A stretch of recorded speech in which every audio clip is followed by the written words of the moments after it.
It's no secret that I hate remote work.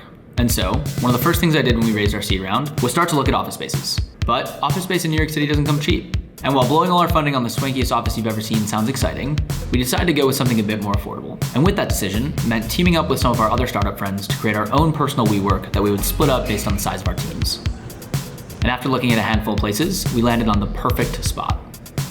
Located in the heart of Soho, only 3 blocks away from my original apartment, was 424 Broadway. A borderline perfect space for what it is that we were looking for. Open floor plan with smaller offices for each team and lots of natural light. But it also had its fair share of issues. For example, the roof would leak or the paint would crack and almost everything was covered in dirt. To put it lightly, the place needed some work. In the first 2 weeks of moving in, we did some major renovations on the common areas. We started by getting rid of the dirty gray paint. We had to sand every single wall, tape up the edges, and then prime all the walls before putting on multiple coats of paint. Then, we cut out the receptionist desk, patched up the walls where they were molding, and moved in what felt like the heaviest fridge in the world. And finally, we turned our attention to our own personal cubicle. Just like the common space, we painted the walls, put up the fake grass, and then put up our classic startup neon sign, all before adding a carpet, building some desks, and officially calling it our home, which is exactly what this place became. For almost 2 years, we spent nearly every waking moment in that space.